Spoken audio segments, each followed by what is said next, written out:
Well, hello everybody, and welcome to another Spooktober episode of We Watch Shorts.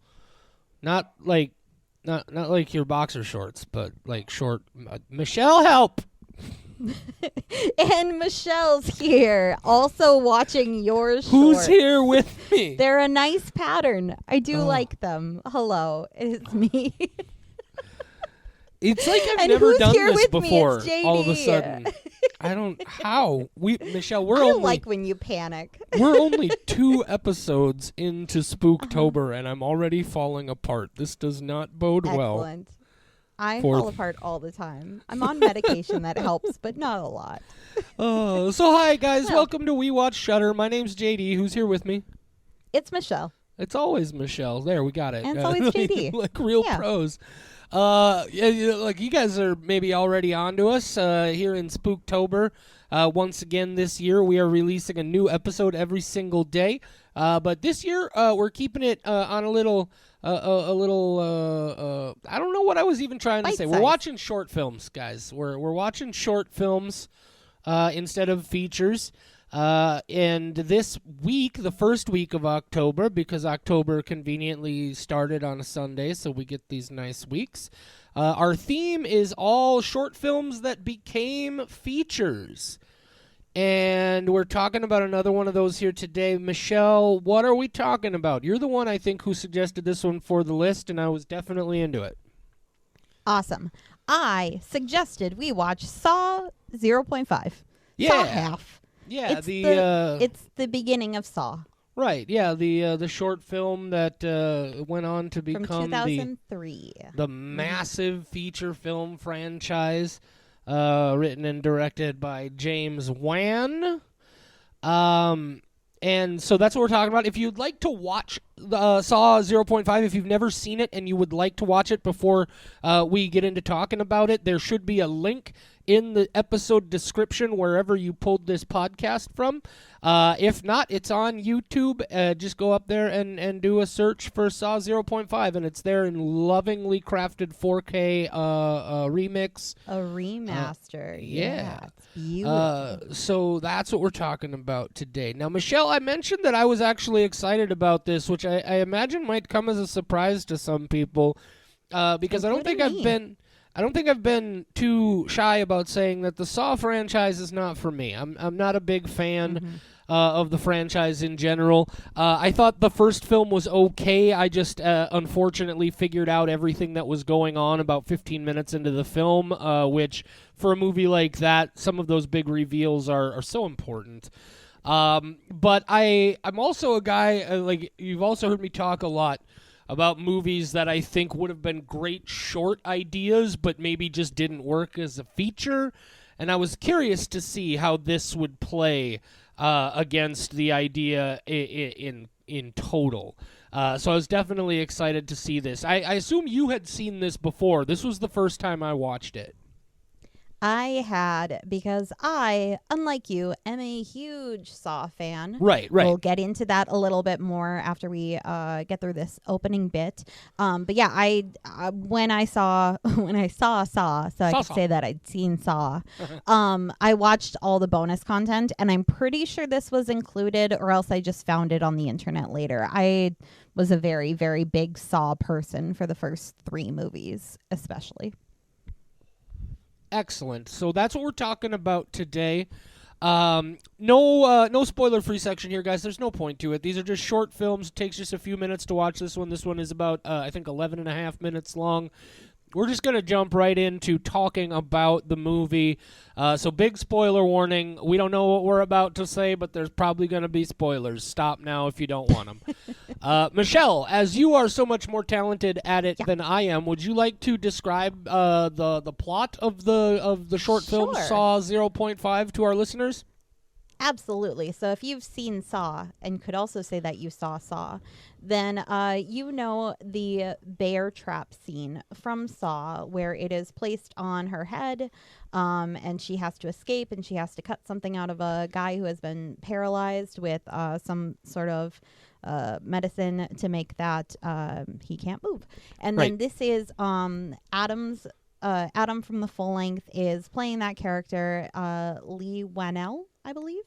And he is recounting what happened to a detective.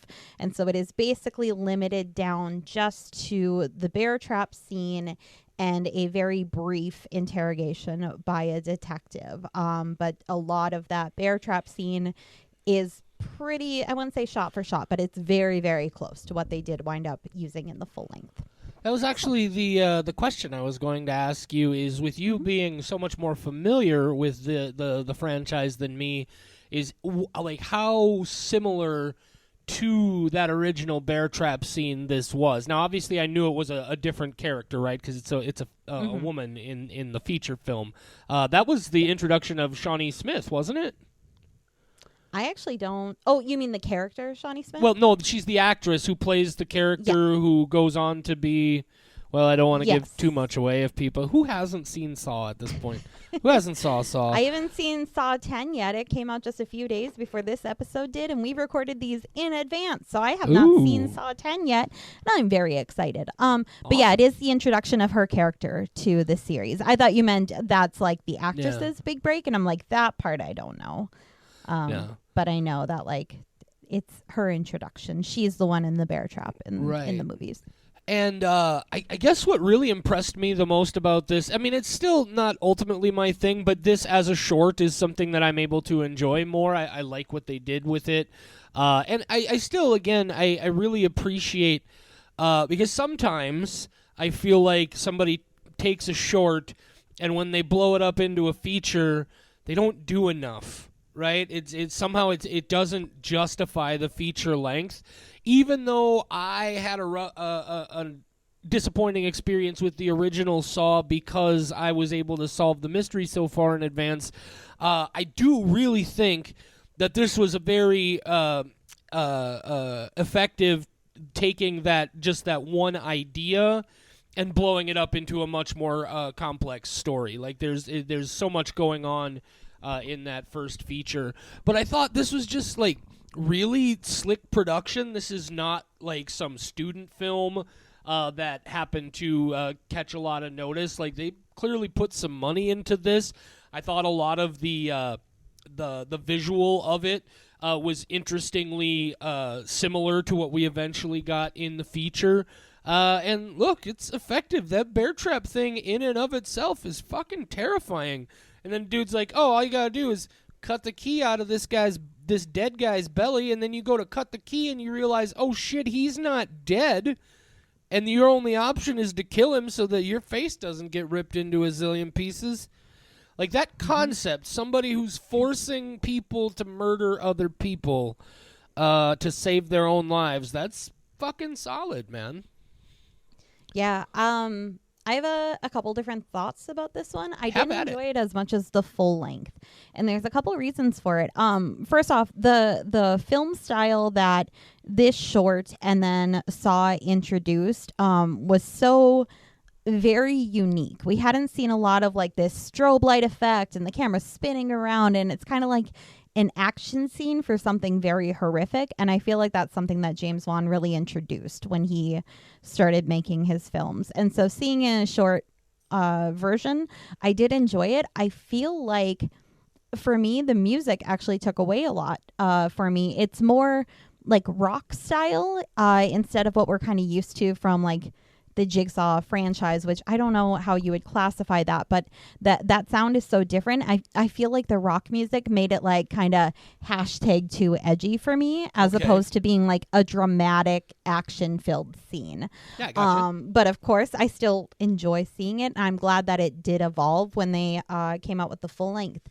The other thing is that for me, Saw is like torture porn adjacent, but it's much better because there is a like morality lesson kind of in what's going on. And part of it is that Jigsaw is a hypocrite and not good at enforcing these lessons. But I feel like by leaving a lot of what he's trying to teach out, it lost a big element for me as well.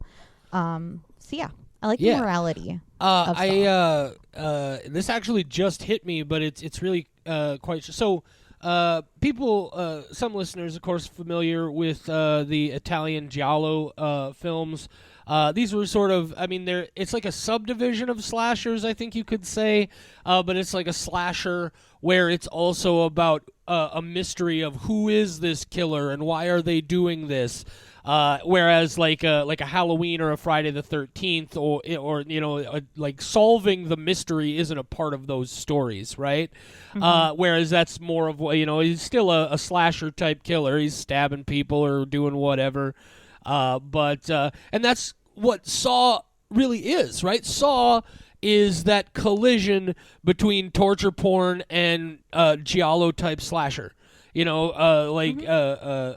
Jigsaw is that guy, and it is that mystery, right? Scream is actually the same way. I feel like Scream is really kind of an American giallo film, more than just a traditional straight slasher. Not as a criticism in any way. It just people don't talk about that quite as much.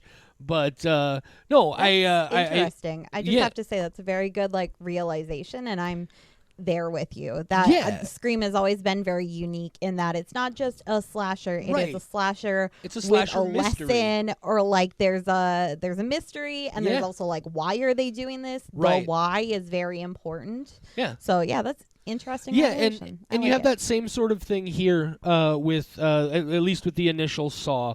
Now, for me, ultimately, this is one of those.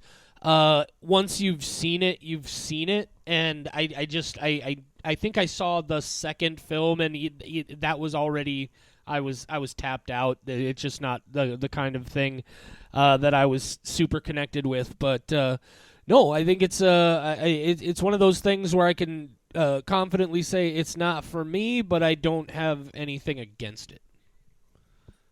Yeah, I think that is fair. I love Saw 2. That is my favorite one. So oh, really?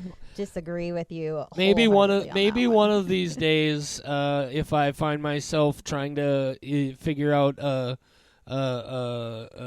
obsessive compulsive structure to watch several movies. I've done a lot of franchise binges. Maybe one of these days I'll finally sit down and do a Saw binge. We shall see. Man, watching all of them in the course of a weekend would be torture in and of itself. That's something Jigsaw would create. Watch me murder all these people.